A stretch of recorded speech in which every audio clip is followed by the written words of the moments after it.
guys, our latest and greatest project here, Liberty City Rehab in Miami. We got a patio structure here you see that's encased in like a cage. Back in the 60s, a lot of the houses had these kind of structures around the patios and around the windows.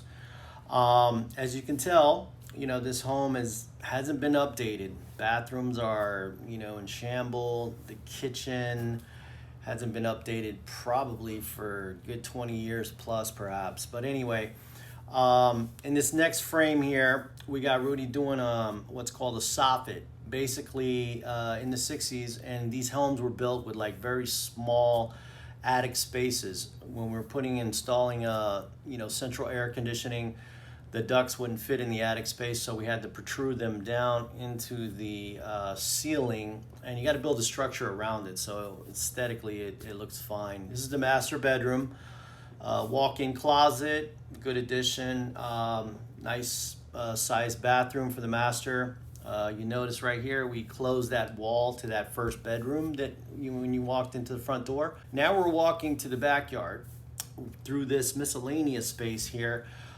Basically could be used as an office or library or whatnot. Could be used as a fourth bedroom depending on the specs, but you need to put a closet in with the specs of the city to get it classified as that fourth bedroom. It's basically a 3-2, and you'll see in the backyard here we have a junk pile there waiting to be moved. All right, so as you see the patio here with the cage structure here, remember to watch till the end because it looks amazing when we're finished, right? When you walk into the front door, you'll notice that you can see all the way through to the kitchen. We had to knock that wall down so we can put a little island there for dining, breakfast, things like that. It's kind of a trademark, it's kind of what's in style now, to give it that modern feel and open up the floor plan. You'll see that the bathroom here, renovated totally. Once you walk down this hallway here, you see electrical panel, pretty up to date. And to the left here, you'll see that on the second bedroom, we put Durock on the floor after we put about maybe a ½ an inch plywood, the thick plywood to level out the subfloor, okay? Real quick, you can see the electric water heater that was already installed, which is always a plus in these homes, energy efficient and green and whatnot. When you walk into the master, there was a lot of holes in the walls and things like that, so what we did was we basically cut it out, put new drywall there, refinished it, and put knockdown texture. Good walk-in closet there, nice size master bathroom there. We retiled everything with fixtures and whatnot.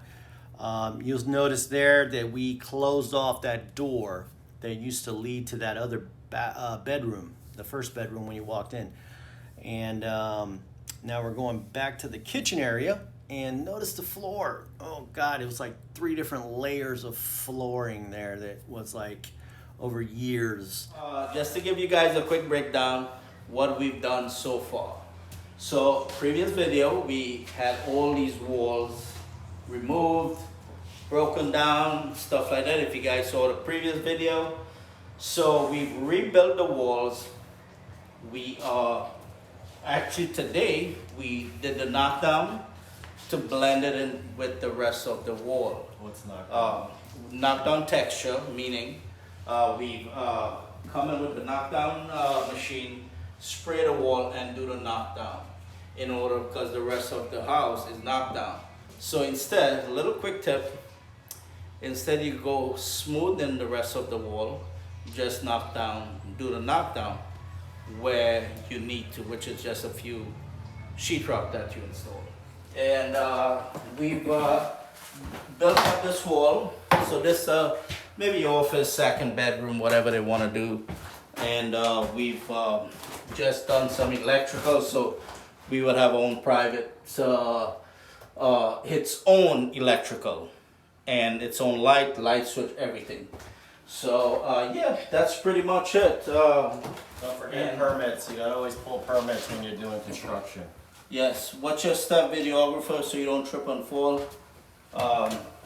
So yeah, tomorrow we're gonna start painting. The walls are ready. We're gonna start tiling both bathrooms to get it done, guys. Stay tuned. Little update.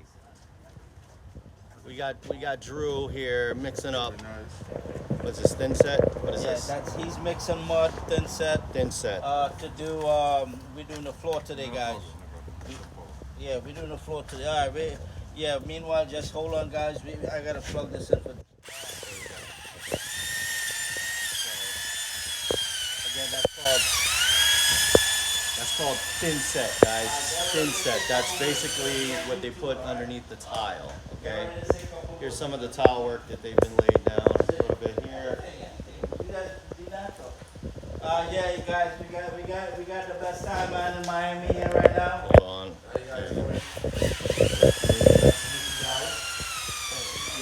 And that's Mel's laying the tile. Tell him a little bit about how you lay that tile, Mel. What's the best way? Consistency in order to do the tile. Making an even bed, very level to the floor, level to the tile that you're doing, which will make the job a lot more easier, sufficient, floor stable, level. Little tricks of the trade here. Little tricks of the trade. And we're here. Let's take a walk. Come on, guys. We got the main man over here. The main man, y'all. Showing what's up. Got finished product. Finally got it done. About 40 days or so. Well, I'm gonna run through the project real quick.